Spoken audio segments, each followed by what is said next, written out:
185쪽 세 번째 문단입니다. 지질학에 대해서 지금 계속 진화론 얘기를 하고 있죠. 자, 진화론에서도 그러면 이제 다양한 분야에서 진화론의 논리를 펼치겠죠. 자, 공부니까요. 제가 지난주에 전제에 대해서 말을 했습니다. 전제는 매우 중요합니다. 그렇죠? 그러니까 사고의 출발, 밑바탕, 파운데이션이 뭐냐 이 말이죠. 자, 전제인데 두 가지 전제가 있죠. 하나는 믿음이고 하나는 불신앙이고, 믿음과 하나는 불신. 믿음은 말 그대로 믿음, 그러니까 유실론이라고 할 수가 있겠죠, 그렇죠? 자, 유실론이라고 하면 불신은 무신론이죠. 한마디로 하나님이 없다 하도다 할 때 무신론이죠. 세상의 모든 사람들은 다 이걸 가지고 있습니다. 이거 없는 사람은 한 사람도 없습니다. 지 아무리 날고 기는 천재라도 여기에서 자유가 자유롭다 말할 수 없습니다. 그러니까 불신의 사람은 이제 유신과 계속 싸우는 거고, 믿음의 사람들은 믿음을 가지고 있으므로 무신론과 항상 대척점을 가지게 될 수밖에 없죠. 이 두 가지가. 그렇죠? 다 여기에서 출발하는 거예요. 근데 흥미로운 거는 뭐냐면 믿음은 아예 대놓고 믿음이라고 말하잖아요. 그렇죠? 그러면 불신, 무신론, 이게 지금 이제 진화론의 진영이 이쪽이잖아요. 그죠?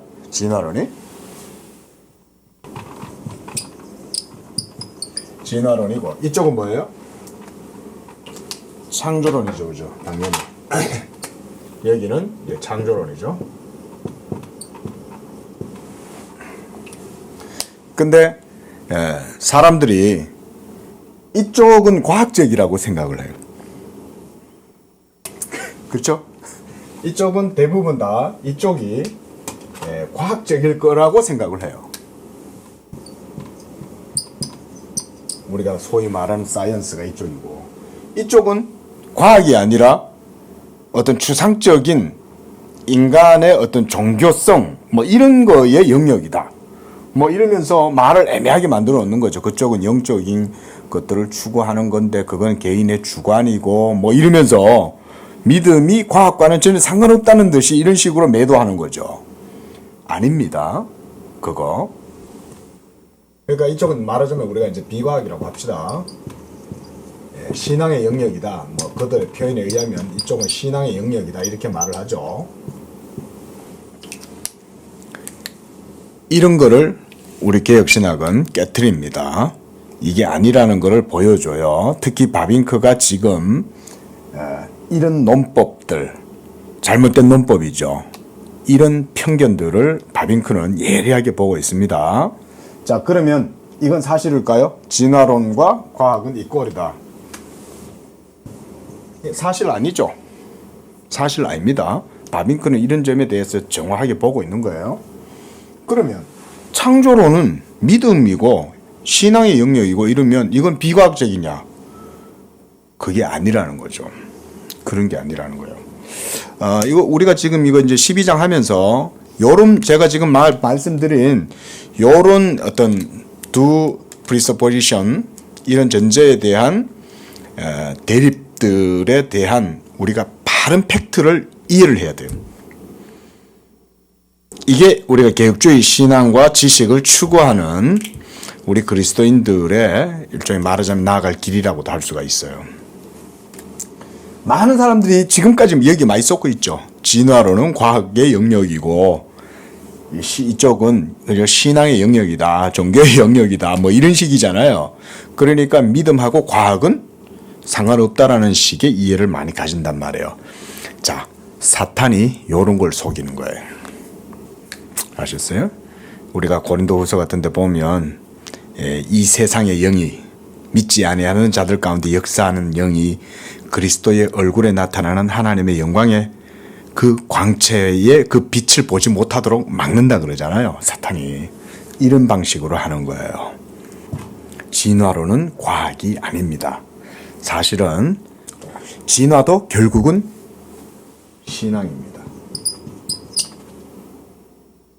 이게 핵심입니다. 그래서 진화론자들과 창조론자들이 서로 막 이렇게 논쟁을 해요. 이 논쟁을 하면은 결국 뭐에 대한 싸움이냐면 전제의 싸움인 거야. 그리고 믿음과 불신의 싸움이지 믿음과 과학의 싸움이 아니에요. 불신도 믿음이죠. 자기 믿음이잖아요. 하나님을 안 믿는다일 뿐이지. 그럼 네 하나님을 안 믿으니 그러면 너는 뭐야? 너는 어디서 왔어? 나는 하나님이 창조했다고 안 믿어. 이거야. 나는 창조했다고 안 믿어. 그러면 뭔데? 그럼 네가 말하는 그 믿음은 과학이야? 자기들은 과학이라고 생각하죠. 이게 참 과학한다는 사람들이 자기 모순인 거예요. 예전에 제가 창조론자하고 미국의 창조론자하고 진화론자들하고 이렇게 서로 논쟁하는 걸 한번 본 적이 있는데 재밌는 게 뭐냐면 이쪽 진영에 있는 사람들은 자기네들이 과학적이고 합리적이라고 생각하면서 계속 뭐라고 패냐면 우리는 그렇게 믿는다는 거야. 그 바로 너 믿는다고 그러잖냐. 그러니까 결국 믿는다는 말은 뭔 말이냐면 이걸 못 믿는 거예요. 못 믿으니까 이걸 믿는다는 말인 거야. 그러면 그게 과학이냐 이거지. 신앙이지. 자, 말이 조금 제가 서두에 제가 말이 조금 빗나간 것 같아도 다빈크는 이런 문제를 알아요. 우리 개혁 신앙을 추구하는 성도들은 하나님의 계시의 확실함과 확실성, 이 certainty, 이것에 대한 확실함을 가지고 있어야 됩니다. 자, 한번 봅시다. 이제 진화론에 대해서 바빈크가 어떻게 얘기하는지를 우리가 조금 살펴보는 게 좋겠죠. 자, 두 번째 줄, 고생물학의 아주 작은 변화를 통해 심히 긴 점진적인 진화라는 다윗의 이론에 따르면 아직도 대다수 현재 존재해야 할 여러 종의 유기체들 중에서 자, 중간 단계 형태의 존재에 대한 단 하나의 결정적인 증거도 제공하지 못하고 있다. 예. 중간 단계가 있어야 될 거 아니에요. 그렇죠? 중간 단계가 없는 거예요. 예? 원숭이에서 사람이 되었다면 또는 도룡룡에서 점차 이게 직립보행을 하는 그런 것으로 진화를 했다면 그 중간 단계가 있어야 되잖아요. 그런 중간 단계는 하나도 없어요. 그 말인즉 사실은 중간 단계는 원래 없는 거고 각 종만 있다는 거죠. 처음부터 종이 있었던 거예요. 자, 그 두 번째 줄 밑에 그러나 이런 유사성, 그거는 이제 동물 진화와 이제 모든 동물들 사이의 유사성 이런 것들은 외형적이어서 태반에 있는 동물의 몸으로부터 인간이 진화될 수 없고 반대로 그런 인간의 몸체로부터 동물이 진화될 수 없다. 조금만 생각해 보면 맞잖아요. 조금만 생각해 보면 되거든. 근데 진화라고 하는 신앙에 매달려 있으니까 그걸 못 벗어나는 거예요. 예, 제가 이름은 정확히 기억이 안 나는데 조금 됐습니다. 벌써. 벌써 아마 10년 훨씬 넘어서 그래요. 제가 정확하지는 모르겠고 프랑스인가? 어떤 이제 진화론을 연구하던 어떤 여성학자예요. 근데 이분이 뭘 발견했냐면 공룡의 뼈를 가지고 잘라가지고 이제 연구를 하는데 깜짝 놀란 거예요. 공룡의 뼈 안에 생체 세포가 아직 남아있는 거야. 그 이제 티슈라 그러죠. 세포 조직이 아직도 남아있는 거예요. 그러니까 이분이 깜짝 놀라가지고 다른 뼈를 계속 잘랐는 거예요. 그럼 또 딴 건 괜찮나? 봤더니 다 그게 있는 거야.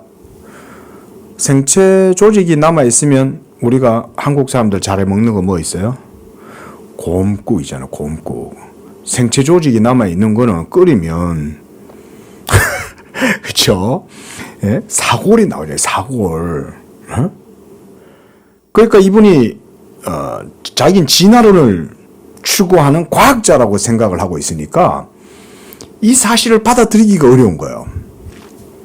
분명히 이거는 자기가 생각했을 때 몇백만 년 된 공룡의 뼈인데 어떻게 해서 아직도 몇백만 년 된 뼈 속에 생체 조직이 남아있냐 이거지. 상상 초월하는 얘기인 거지. 또 다른 걸 잘랐는데 또 그런 거예요. 그래서 이분이 자기 연구실에 위에 있는 직급이 높은 사람한테, 책임자한테 이 내용을 보고를 해야 되는데, 보고하자니 이게 고민이 되는 거야.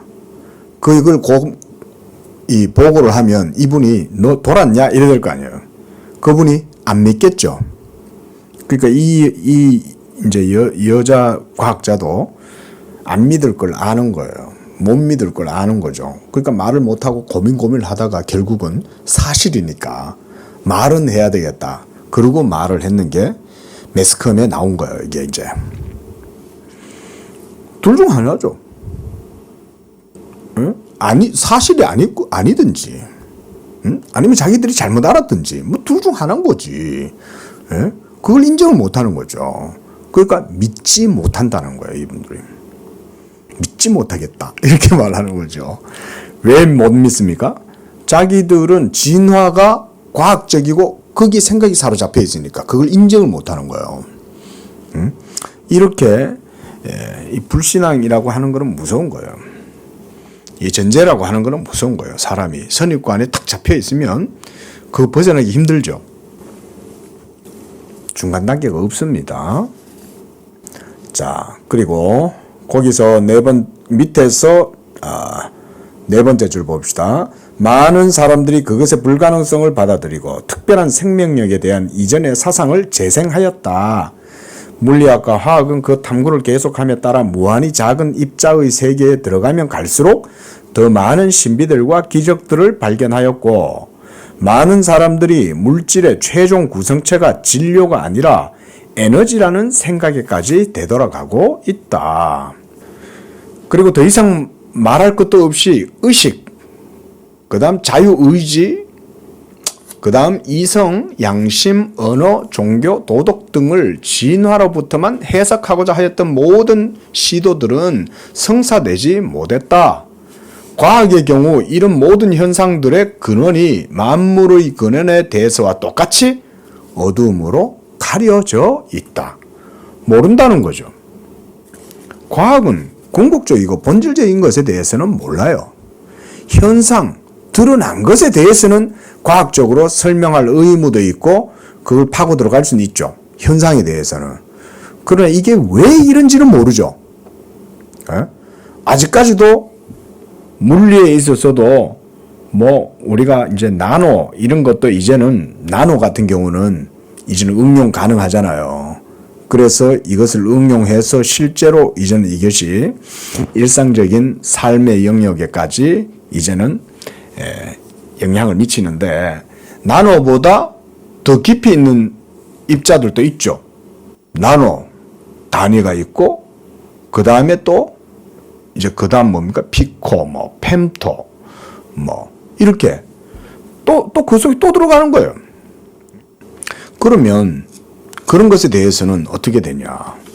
우리가 고전역학 이러면 일반적으로 이제 모든 것들은 위치와 에너지를 측정할 수 있다. 그 값을 측정할 수 있다. 이런 게 말하자면 고전역학의 기본적인 내용이잖아요. 위치와 운동을 측정할 수 있으면 모든 것들은 다 예측 가능하죠.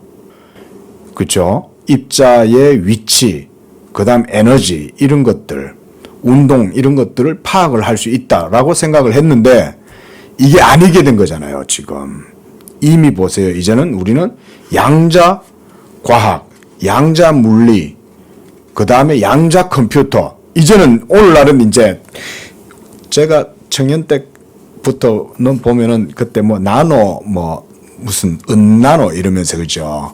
나노 이러면서 나노 얘기가 많이 나왔습니다. 근데 요즘은 트렌드가 이제는 양자죠. 퀀텀이죠. 퀀텀. 그리고 이제는 대기업들 구글이라든가 IBM이라든가 마이크로소프트라든가 뭐 이런 세계적인 컴퓨터 회사들이 막 이제는 양자 컴퓨터를 만들죠. 뭐 엄청난 지금 이제 벌써 양자의 그 운동성을 양자라는 게 큐비트라는 거는 우리가 보통 일반적으로 반도체의 작용은 0과 1이잖아요. 그죠? 이진법으로 이루어지잖아요. 0과 1의 그 반도체의 그것을 이용해 가지고 프로그램을 이진법으로 짜는 거죠. 모든 알고리즘이 이진법으로 이루어지는데 이제는 그게 아닌 거예요. 큐비트는 0과 1만 있는 게 아니라 0과 1 두 개가 같이 있는 상태도 있는 거예요. 이게 예전에는 이론만 있었다고요. 20세기 초까지만 해도 이게 이론만 있었다고요. 근데 이게 이제 응용이 되는 거잖아요. 응용이 된다는 말은 물리적 사실이라는 거죠. 사실이 아니라면 이거 응용할 수가 없죠. 팩트니까 이게 응용이 가능한 거잖아요. 자, 지금 무슨 얘기냐면요. 우리가 지난주에도 제가 말씀드렸다시피 우리가 생각하는 과학이라고 하는 것은 사실은 허술하기 짝이 없는 거예요. 그리고 대부분 우리가 생각하는 과학은 이쪽이죠. 근데 사실은 신앙인데 사람들은 합리적인 과학이라고 생각하잖아요. 사실은 그게 아니죠. 오히려 이걸 이쪽에서 이걸 깨뜨려야죠. 오히려 이걸 박살을 내야 되는 거예요. 이걸 무너뜨려야 제대로 된 과학이 이루어지는 거죠. 왜냐하면 이게 제대로 된 과학을 늘 방해할 거 아니에요. 이쪽에 있는 신앙을 얘기하는 거예요. 이쪽 신앙이 아니고, 예? 이쪽, 그러니까 진화론에 대한 신념, 확신, 신앙, 이런 게 오히려 과학이 되게 하지 못하게 하는 거죠. 그러니까 유사과학이나 가짜과학들이 생겨날 수 있는 거죠. 자, 그것까지만 얘기하고요. 자, 바빙크가 얘기하는 바람 들어봅시다. 186쪽 두 번째 문단. 자, 여기서 최종적으로 지적해야 할 중요한 사실은 인간이 역사 속에 출현하였을 때 그는 육체와 영혼으로서 전 인간이며 이미 이런 인간적인 특성들과 활동들을 어디에서나 언제나 소유하고 있고 과학은 이 근원을 탐구하려고 한다는 사실이다. 이게 과학이 추구하는 바가 이런 거잖아요. 근원, 본질적인 것, 이런 것들. 오성과 의지, 이성과 양심, 사상과 언어, 종교와 도덕, 결혼과 가족 등을 갖지 않은 인간은 없고 과거에도 없었다. 이런 모든 특성들과 현상들이 점진적으로 진화했다면 각 경우에 있어서 이런 진화가 선사시대, 즉 우리가 그것에 직접적으로 아무것도 알지 못하고 다만 후대에 남겨진 몇 가지 자료들에 의해서만 되돌아보는 이런 시대에서는 일어나지 않았을 것이다. 그렇게 이 선사시대에까지 간파하여 사물의 근원을 찾으려는 과학은 사태의 본성에서부터 추측과 억측과 가정에 호소해야 한다. 이것은 가장 엄밀한 증명이 될 수 없죠. 자, 뭔 말이냐면 간단하게 얘기하면 방금 그 앞에 얘기했죠. 추측과 억측과 가정. 자, 그런 것들이 과학이 될 수 있습니까? 과학이 될 수 없잖아요. 근데 진화론은 이런 방식을 쓴다는 거야. 이래놓고 그걸 과학이라고 믿고 있는 거예요. 이 바밍크는 벌써 다 보고 있는 거죠. 아유, 저거 마귀가 저런 식으로 속이고 저거 아무것도 아닌 건데 저게 어디 진실이 어디 있고 저게 어디 과학적 근거가 어디 있냐. 전부 다 추측이고 가정이고 억측만 늘어놓고 말이지. 어디가 돼지 뼈다귀 주워와가지고 붙여놓고는 유인원이라고 그러고 그러는 거죠. 역사시대에서 나온 사실을 가지고는 진화론과 특히 동물로부터 인간의 파생 이론이 조금 더 지지되지 못한다. 그 이론이 세워지는 모든 요소들 중에서 결국 남는 것은 모든 사물과 현상들을 하나님 없이 그 자체로부터 그 자신으로 말미암아 해석하려고 하는 철학적 세계관, 이런 게 전제인 거예요. 말이 좋아 철학적 세계관이지 한마디로 이거죠. 그러니까 불신앙인 거예요. 불신앙. 믿지 않는 신앙인 거예요. 철학적 세계관이라는 게 이런 겁니다. 그 이론의 주창자 중 한 사람이 태생 이론과 기적 중 하나의 선택만 남아 있으나 후자는 과학적으로, 그러니까 기적 있죠. 기적은 과학적으로 절대 불가능하기 때문에 우리는 첫째 입장을 취하도록 강요받는 것이라고 솔직하게 말하였다. 그렇잖아요. 기적을 증명할 수 없고 믿음을 못 가지니 그러면 믿음이 그것은 과학이 아니냐. 그런 논리가 어디 있어요? 예? 내가 안 믿으면 하나님이 없다라고 말할 수 있어요? 아니 내가 안 믿어. 나한테 안 보여. 그럼 하나님이 없다라는 주장이 얼마나 허황된 거예요. 과학적 주장도 그럴 수 있다는 거죠. 허구일 수 있다는 거예요. 과학이라는 이름을 갖다 붙이지만 사실은 과학이 아니고 억측인 거죠. 그럼에도 불구하고 그 사실은 태생 이론이 엄밀한 과학의 결과가 아니라 물질적인 혹은 범신론적인 철학의 가정임을 인정한 것이다. 철학의 가정인 거예요. 예? 누군가가 수년 전에 이미 거칠게 표현했던 것과 같이 그 이론은 사실을 해석하는 가정이 아니라 오히려 사실들을 어떤 가정의 강화를 위해서 구성한 것이다. 바빙크는 예리하게 보고 있는 거죠. 이런 그의 본질에 관한 생각은 인간 근원에 관한 생각과 아주 밀접하게 연결되어 있다. 요즘 많은 사람들이 다르게 말하여 세계와 인간을 과거에 있어서 그들의 근원과 발전에 대해 어떻게 생각하든 간에 지금 있는 그대로의 것으로 앞으로 계속될 것이라고 생각하고 있다. 이런 입장은 아주 바르다. 우리가 그것에 대해서 옳은 관념을 갖든 그런 관념을 갖든 상관없이 현실은 전혀 동일한 상태다. 그렇죠? 우리가 믿든 안 믿든 세상은 계속 자기 시스템대로 돌아가죠. 맞잖아요. 아니 우리가 진화됐다고 믿는다고 해서 세상이 진화가 된 건 아니잖아요. 진화가 안 됐다고 말한다고 한들 이 세상은 자기의 길을 멈추지 않죠. 지구는 계속 하나님이 창조하신 뜻대로 계속 나아가고 있을 뿐인 거죠. 우리가 아무리 세계와 인간이 어떻게 혹은 이런 방식이 되었다는 생각, 예를 들어 수세기 동안 점진적으로 아주 작은 변형을 통해 자체에서 발달하였다고 상상할지라도 이런 사물 자체의 근원은 결단코 변치 않는다. 진화됐다고 아무리 상상을 하고 세상이 그렇게 되어져 가고 있다라고 말한들 세상은 그렇게 움직이냐 이 말인 거예요. 아니잖아요. 자, 진화론이 벌써 나온 지 벌써 한 세기 반이 지나가잖아요. 그죠? 예? 한 세기 반까지는 아닌가? 예? 거의 그 정도 되죠? 다윈이 정확하게 1800년대 중반인가요? 하여간 그쯤인데, 어쨌든. 자, 지금까지 모든 이 지구의 역사 속에 그렇다면 진화가 사실이라면 어떤 진화의 촉매를 일으키는 어떤 단초라도 있어야 될 거 아니에요. 근데 세상은 하나도 변하지 않잖아. 그럼 또 이러겠지. 영겁의 세월이 지나야지. 그거 100년 가지고 진화된 게 보이겠어? 근데 어때요? 더 할 말 없는 건 과학이 발전해버린 거예요. 150년 동안. 150년 맞나? 어쨌든. 그 기간 동안 과학이 엄청나게 발전해버린 거야. 예? 지금 그죠? 기가 막힌 세상을 살잖아요. 이제는 늙지 않는 그런 유전자 조작까지 이루어지고, 이제 요즘 GPT 챗봇이 있잖아요. 그렇죠? 이제 구글이 그것 때문에 지금 비상이 걸렸잖아요. 인간처럼 모든 데이터들을 학습해가지고 글을 만들 수 있고, GPT 챗봇이라는 게 그게 미국 그 하원 의원인가요? 그분이 앞에 나와가지고는 연설을 했는데 알고 보니까 컴퓨터가 작성해 준 연설문이었던 거야.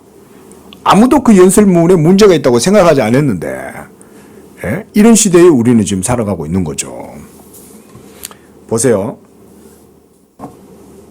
만약에 진화가 됐다면 과학적 논리는 이루어질 수 없습니다. 가만히 생각해 보세요. 과학적으로 한번 생각을 해보세요. 진화라면 모든 진화가 이루어지게 되는 매 단계마다 우발적이죠. 랜덤하게 이루어지죠. 그죠? 그리고 거기에는 어떤 질서라든가 어떤 명제라든가 공리 이런 것들이 그 속에는 없어요. 왜냐하면 우연히 이루어지는 것들이고 충동적이고 산발적으로 막 이루어지는 것들이기 때문에 어떤 과학적인 논리도 추출할 수가 없는 거야. 그러나 어때요? 과학이 발전할수록 뭐가 확립됩니까? 과학이 없을 수 없다는 거예요. 과학의 논리는 절대 없을 수 없다는 논리가 오히려 과학의 발전에 의해서 확정되는 거죠. 그런 거죠. 4,000년 전에 5,000년 전에 저 고대의 수메르라든가 이집트라든가 이런 고대인들의 삶의 터전에서 씨가 발견됐는데 그런 씨앗들이나 오늘날의 씨앗들이나 다르지 않죠. 똑같죠. 진화론은 한마디로 신앙인 거예요. 그리고 이런 헛된 불신앙이 헛된 과학을 만들어내는 거예요. 잘못된 과학을. 지금 바빙크는 그런 얘기를 하는 거예요. 사물 자체의 근원은 절대 바뀌지 않는다는 거예요. 왜? 하나님이 창조하셨기 때문에. 세계는 되었던 대로 되고 있지 그렇게 되리라고 우리가 생각하거나 원하는 대로 되는 것은 아니다. 뭐 진화됐다고 우리가 상상한다고 세계가 진화합니까? 아니잖아요. 그러나 사물의 근원에 관한 사상은 사물의 본질에 관한 사상과 분리될 수 없이 관련되어져 있다. 이런 게 이제 우리가 믿음으로 세계를 봐야 되는 이유예요. 우리가 사물의 본성을 우리가 바르게 파악을 하기 위해서 필요한 게 그럼 뭘까요? 진짜 과학의 논리가 이런 데서 나오는 거예요. 우리가 저번 시간에 제가 통각 이런 표현을 썼잖아요. 사물의 본성을 우리가 직관하고 그 통찰을 통해 가지고 사물의 본성을 파악할 수 있는 게 인간 지성의 능력이라 그랬어요. 경험도 안 했어. 학습도 안 했어. 그런데 보고 아는 거야. 그거는 인간의 지성 안에 주어져 있는 놀라운 하나님의 능력이죠. 이 지적 능력을 하나님의 형상으로 주신 거예요. 이게 주어져 있으니까 그런 생각을 할 수 있는 거예요. 그런데 보세요. 모든 전체 지구를 다 그렇게 우리 인간들이 하나님의 뜻대로 과학을 한다고 한번 생각해 보세요. 그러면 과학의 방법은 뭐가 될까요? 경험과 이성으로 하겠습니까? 뭘로 하겠어요? 믿음으로 하겠죠. 이쪽이죠, 이제는. 예? 그래서 사실은 저는 개인적으로는 이제 목사이기 때문에 우리 성도들, 특히 이제 젊은 공부하고 이제 앞으로 세상 가운데서 나아가서 막 해야 될 그런 젊은이들이 이런 생각을 가졌으면 좋겠어요. 사실은 믿음으로 모든 세계가 하나님의 말씀으로 지어진 줄을 우리가 안 하니 그랬어요. 안다라고 얘기할 때 그게 바로 사실은 진짜 사이언스인 거예요. 그게. 믿음으로 아는 것. 그러니까 과학과 진짜 믿음, 참 믿음이죠. 이쪽은 가짜 믿음이에요. 여기 신앙입니다, 이거. 그런데 참 믿음과 과학이 그런 논리 속에서 접점을 가지는 거예요. 만남을 거기에서 우리가 과학과 참 믿음의 그 관계를 거기서 찾을 수가 있는 거예요. 우리가 왜 성경을 공부하고 왜 하나님의 말씀과 계시에 대해서 공부를 해야 됩니까? 그거는 우리의 믿음의 눈을 더욱더 튼튼하게 만드는 거죠. 우리의 믿음의 눈이 지식에 의해서 바르게 세워진다면 우리는 과학할 수 있는 자세를 가지게 되는 거예요. 참된 전제를 가지는 거죠. 참된 전제를. 이걸 가지고 모든 삶의 영역에서 우리 성도들이 임하면 과학적 삶을 살아갈 수밖에 없는 거예요. 그게.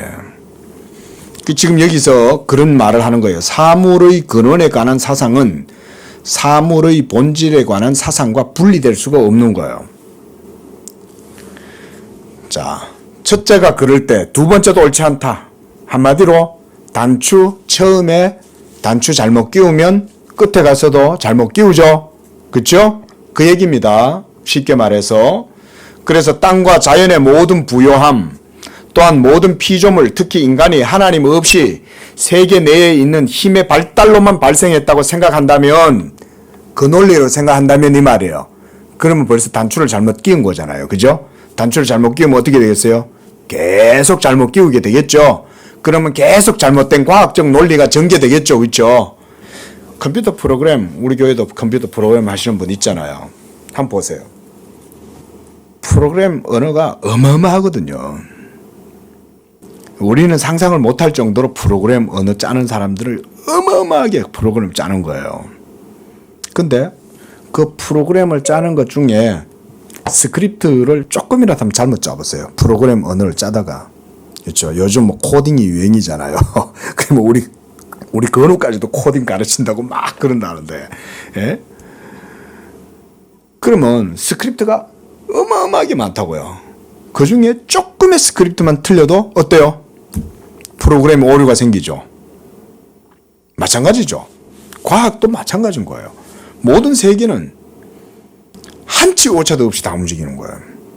근데 거기에 뭔가 돌연변이가 생기면 전체가 문제가 다 생기죠. 그렇죠? 하나님의 창조하신 세계는 그렇죠. 어떻게 보면 퍼펙트한 구조로 이루어져 있잖아요.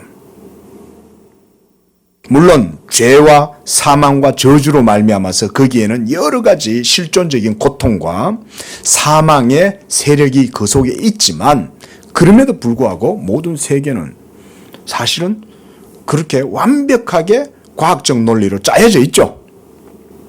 그걸 어떻게 보느냐라는 거 굉장히 중요한 거죠. 정합성이라는 말이 그런 말이잖아요. 정합성이라는 말은 결국은 전체 논리가 A, B, C, D, E의 논리가 있다 쳐요. 5가지 논리가. 근데 이 5가지의 논리가 한테 다 갖다 얹혀놓는 거야. 조인트를 시키는 거야. 예? 조인트를 시켜놓으면 이 5가지의 논리가 서로 완벽하다면 5가지 모두가 다 유기적인 체계를 가지고 돌아가겠죠. 근데 A, B, C, D, E 중에 D가 문제가 있는 거야. 얘가. 그러면 한테 뭉쳐놓으면 5개가 다 못 움직이죠. 논리라는 것은 그런 거예요. 사실은. 하나님이 창조한 세계의 모든 세계의 속성 자체가 그런 과학적인 틀로 이루어져 있는 거예요. 우리는 그거를 믿음으로 보고 믿음으로 이해해서 하나님의 방식대로 세계를 추구해 나가고 발전시켜 나가고 이런 것들이 믿음의 세계인 거예요. 그래서 그 밑에 줄 세계와 인간은 본질적으로 아주 동일해 왔고 우리의 해석과는 독립적이다. 그러나 우리에게 그것이 다른 것이 되었고 우리가 그들의 근원과 발생에 대해 다른 생각을 갖게 됨에 따라 진화론을 말합니다.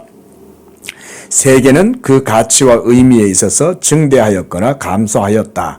이 말은 왜곡됐다 이 말인 거예요. 바르게 못 보고 항상 굴곡되고 그렇게 되었다. 자, 그것은 좀 더 확대하는 조명이나 확정을 전혀 필요로 하지 않는다는 사실도 역시 분명하다. 그러나 사물의 본질은 우리에게 항상 동일한 이상 우리가 사물의 근원에 관해서 우리 마음대로 생각할 수 있다는 견해는 잘못됐다 이 말인 거죠.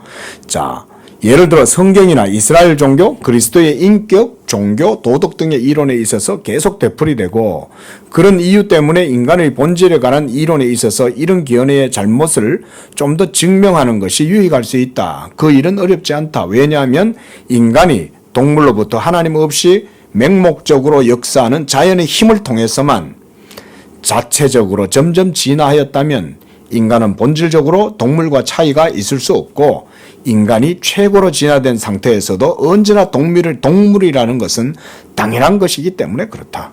그렇죠? 제가 전에도 말씀드렸잖아요. 진화를 받아들이는 그런 전제로 생각한다면 인간에게 도덕성이라는 게 그게 가능하겠어요? 진화된 거잖아요. 자, 저한테는 지금 팔이 2개 있고 손가락이 10개예요. 발가락도 2개고 다리는 2개예요. 꼬리는 없어요. 근데 진화를 해요. 그럼 나중에 어떻게 되겠어요? 팔이 4개가 될지 어떻게 알아요?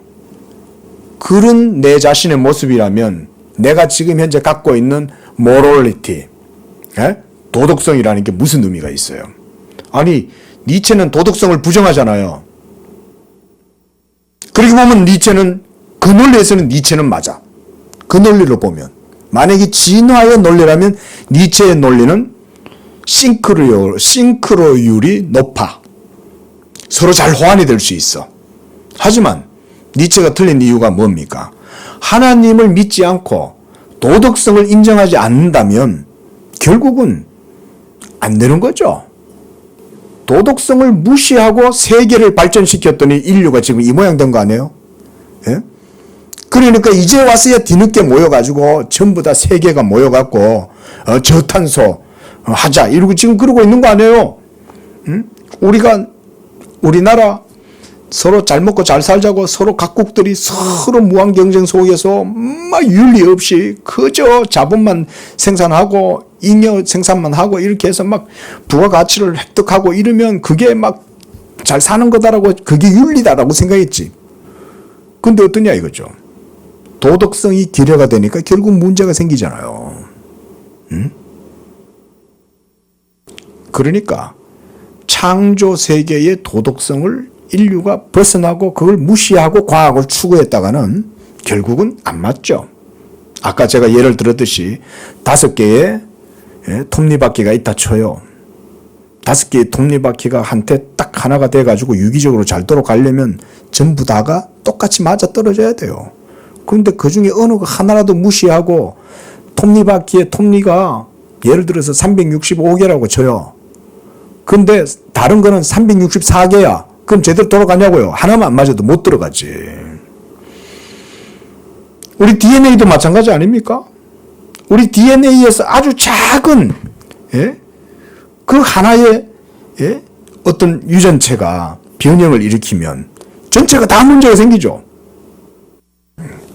말하자면 지금 그런 말인 거예요. 하나님의 창조를 부정하고 바른 윤리를 추구한다는 것 자체가 어불성설이고 바른 과학을 추구한다는 것도 어불성설인 거예요. 그래서 그 밑에 보면 중간쯤 보세요. 네 번째 문단 중간. 왜냐하면 인간이 동물로부터 하나님 없이 맹목적으로 역사하는 요건 읽었네. 자, 거기에서 그 밑에 문단. 육체와 구별된 영혼, 도덕적 자유, 인간의 영원 불멸에 대한 자리가 전혀 없다. 종교, 진리, 도덕성, 미란, 그 절대적 의미를 잃어버린다. 진화론 속에 뭐 이런 게 있냐고요. 없잖아요. 진화인데 지금 우리가 가지고 있는 인류의 이런 형상보다 훨씬 더 또 다른 형태로 진화하잖아요. 그러면 그거는 더 발전된 건 아니죠. 진화가 무슨 발전이에요. 진화는 우연하게 뭔가로 생겨나는 거지. 응? 괴물 같은 생각이죠. 진화론이. 괴물 같은 생각입니다. 예. 자, 할 말은 많은데 텍스트가 나가야 되니까. 자, 보세요. 그 밑에도 바빙과 비슷한 논조로 말을 합니다. 자, 밑에 문장. 우리가 진화론의 주창자들에게 강요시킨 것이 아니라 그들 스스로가 이 이론으로부터 연역한 것들이 바로 이런 결론이다. 예를 들어 다윈 자신이 우리의 미혼 여성들이 꿀벌과 아주 동일한 환경 아래에서 교육받았다면 일벌과 똑같이 그들의 형제들을 죽이는 것은 신성한 의무로 생각하였을지도 모르고, 그렇죠? 이게 진화론적 윤리잖아요. 진화됐다면 꿀벌들이 자기 동족을 막 죽이는 거죠. 자기들의 종을 보존하려고. 그럼 어때요? 여자들도 그럴 수 있죠. 그런 논리를 하자면. 바빙크 지금 그렇게 일종의 말하자면 그런 식으로 비판하고 있는 거예요. 자, 어머니들은 어느 누구도 감히 그것을 간섭함이 없이 성숙한 딸들을 죽이려고 했을지도 모른다. 고 말하였다. 따라서 형식이든 내용이든 전체 도덕법이란 환경의 결과이고 이런 환경의 변화에 따라 도덕법도 바뀌죠.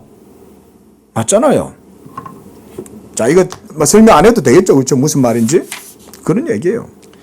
188쪽 고문단 첫 번째 문단 제일 끝에 한번 보십시오. 진화론의 이런 결과들은 오늘날의 과학 안에서는 물론 문학, 기술, 실천 생활에서도 아주 명백하게 표현되어져 있다. 예? 그러나 현실은 전혀 다르게 가르친다. 이제 잘못된 신앙에서 눈을 뜨고 나와라 이 말이잖아요. 예? 잘못된 신앙관념에 사로잡혀 있지 마라. 진짜 참된 믿음은 하나님이 있다는 거다 이거죠.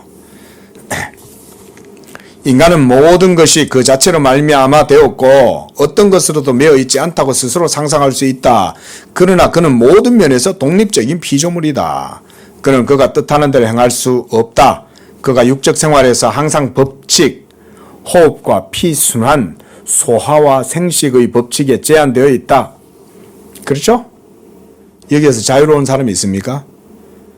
모든 사람은 다 동일한 법칙 가운데 영향을 받고 있다는 거죠.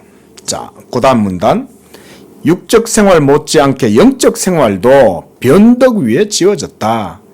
진화론적 사고방식입니다, 이게. 자, 그것은 법 없는 무정부 상태가 아니라, 어때요? 모든 면에서 모든 활동에 있어서 법으로 제한되어져 있죠. 그쵸? 우리가 도덕성이라는 게 사람의 내면에 대한 거잖아요. 근데 그런 내면에 대한 것이 전 인류에게 다 동일합니까? 동일하죠? 모럴리티는 아무도 거기서 벗어날 수 있는 인간은 없죠. 예? 모든 사람에게 동일한 거죠. 제한되어져 있다는 말은 그런 말인 거예요. 하나님의 창조의 형상과 형질을 인간은 벗어날 수 없다. 그 말이죠. 그것이 진리와 선과 미의 규율에 종속하여 그로 더불어 영적 생활이 저절로 발생한 것이 아님을 증거한다. 간단히 말해 인간은 본래 처음부터 위반하면 반드시 벌을 받는다는 자신의 본성, 곧 고유한 본질을 함유하고 있다. 그리고 여기에서 그 본성은 이론보다 훨씬 강력하여 진화론을 지지하는 자들도 자주 사람의 본성, 불변하는 인간의 성질, 사람으로부터 규정된 사유법칙, 도덕법, 생득적인 종교 성향에 대해 말을 한다. 사람의 마음 속에 분명한 법칙으로 주어져 있다는 거죠. 만약에 진화가 됐다면 이게 가능하냐 이거예요. 지금 바빙크 논리는. 진화가 됐다면 천편일률적인 보편적인 도덕적 법칙, 객관적 법칙 이런 건 없죠. 진화가 됐다면. 맞잖아요. 예? 이해되시죠? 사람이 자 예를 들어서 우리 80억이 사람이 있다 쳐요. 자, 진화됐다라는 논리로 80억을 봅시다. 그러면 자 이게 80억이에요. 모든 것들이 저마다 진화하겠죠. 그렇죠? 개개인들이 다 진화하잖아요. 인류 전체가 하나로 진화합니까? 아니죠. 개별적 진화가 이루어지는 거죠. 하나하나가. 상황에 따라 개별적 상황과 사건이 일어나는 것에 따라서 전부 다 사건적으로 발생하는 거죠. 저마다. 그럼 이거는 이쪽으로 지 마음대로 진화할 거 아니에요. 얘는 이쪽으로 진화할 거 아니에요. 그렇죠? 자기 나름대로. 예? 그러면 이런 진화의 어떤 기계적인 어떤 증식이라든가 발전이라든가 이런 논리 속에서 한마디로 보편적인 도덕적 개념을 우리가 가질 수 있냐? 없죠. 그런 얘기인 거예요, 지금. 자, 188쪽 제일 밑에 성경에서는 엄연히 본질과 근원은 아주 일치한다. 이게 성경의 관점이죠. 인간의 근원에 그의 본질이 상응한다. 인간이 비록 육체를 따라 땅의 혼으로부터 형성되었을지라도 위로부터 생기를 받았고 하나님 자신에 의해 창조되었기 때문에 그는 고유한 존재이고 자신의 본성을 갖는다.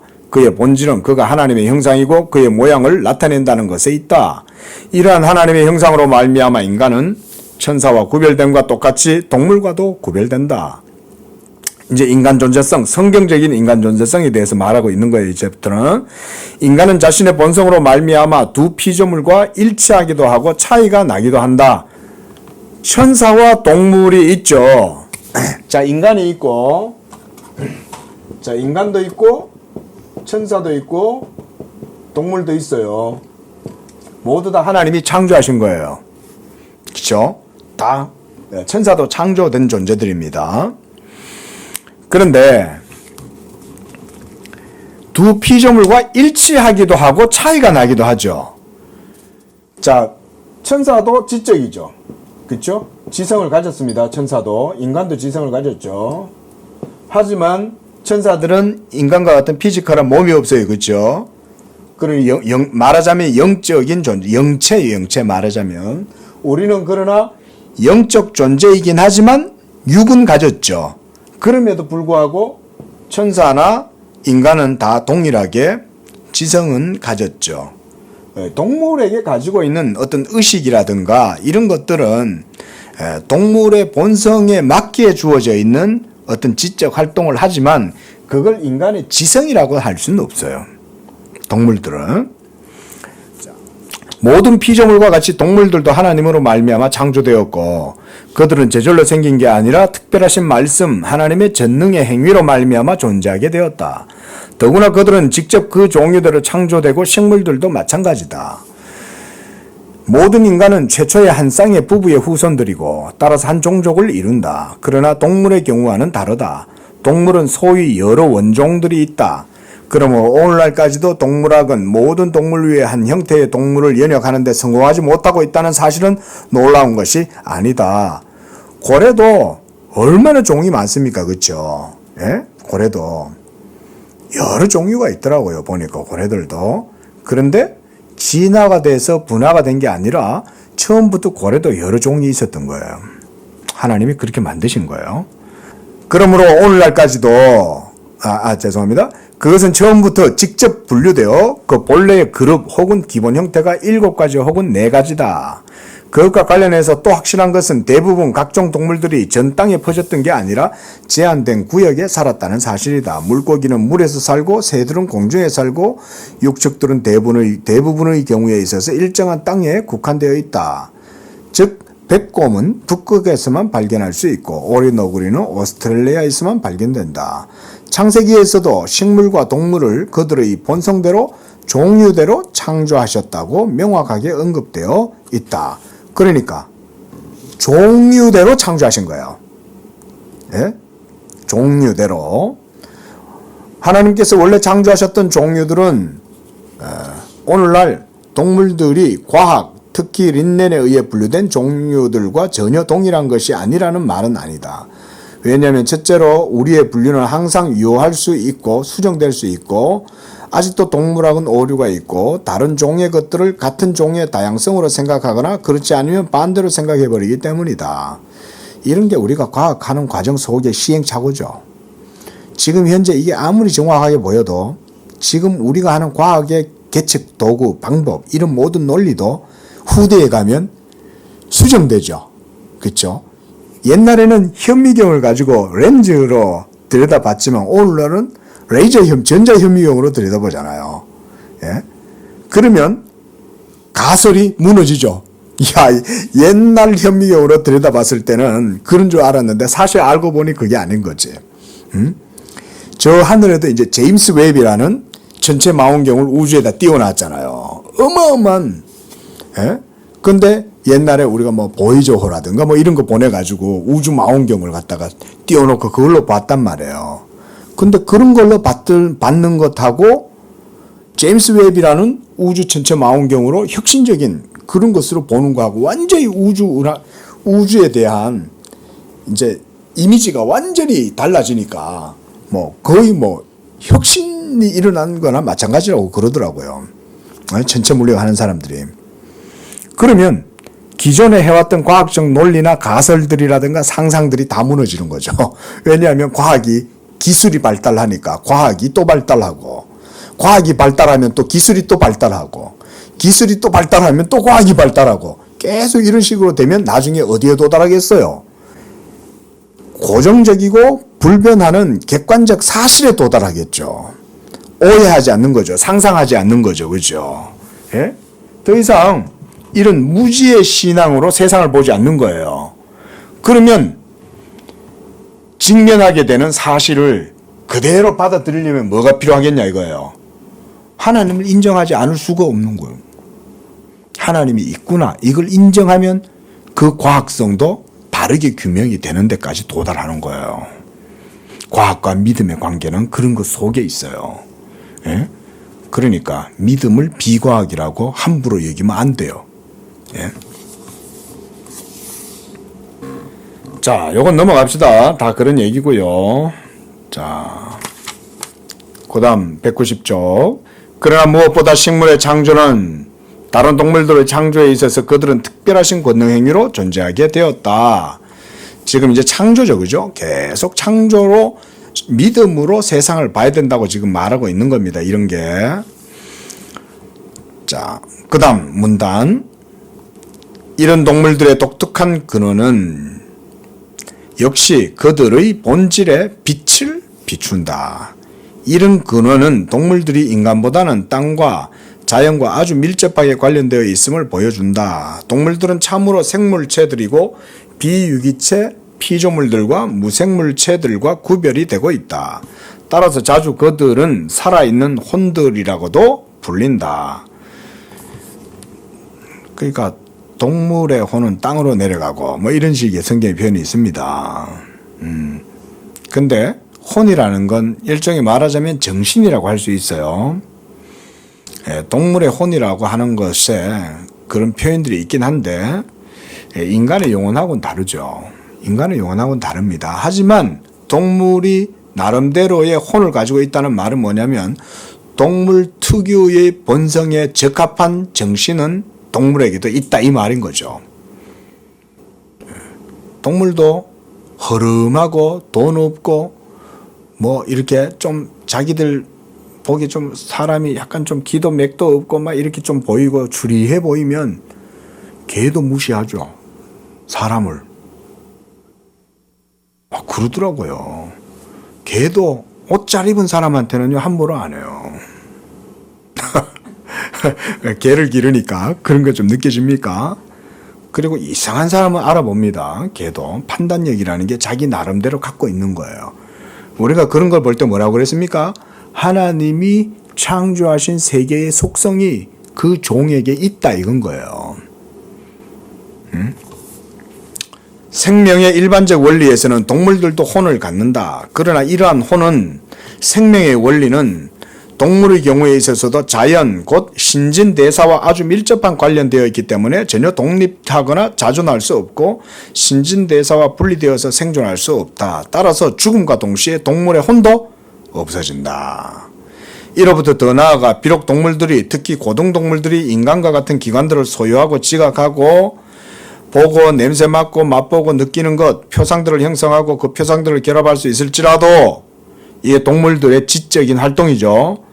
동물들도 이런 거 있습니다. 그러나 동물들은 이성을 갖고 있지 않으며 또한 그것에 붙어 다니는 특별하고 개별적인 구체적인 것과 표상들을 구별할 줄 모른다고 결론 내릴 수 있다. 즉 그들은 표상들을 변형하거나 개념화시킬 수 없고 이 개념들을 다시 결합하여 판단을 형성하고 이런 판단으로부터 결론을 이끌어내고 이 결론을 의지로 수행할 수 없다.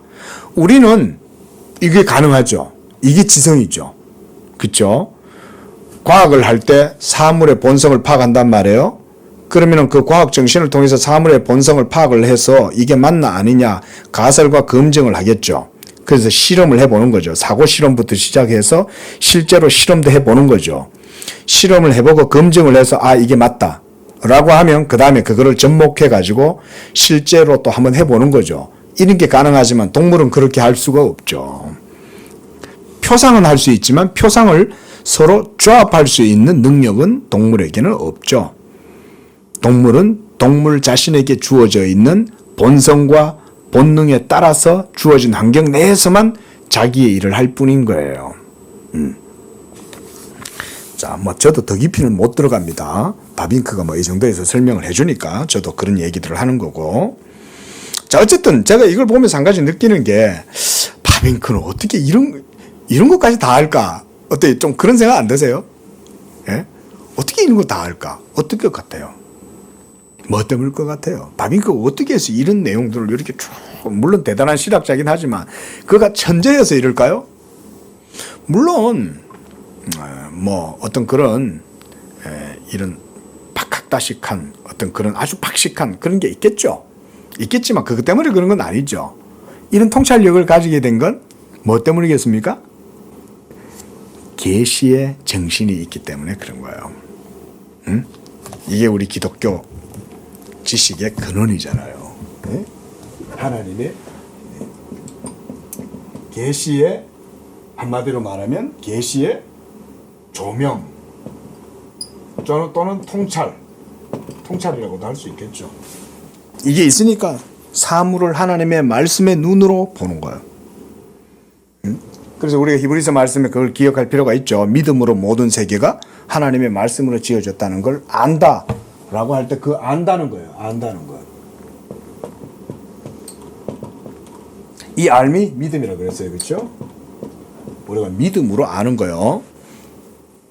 그래서 여호와를 경외하는 게 지혜와 지식의 근본이 되는 거예요. 그게 원래 본질적인 거예요. 그러니까 진짜 과학을 하려면 여호와를 경외해야 돼요.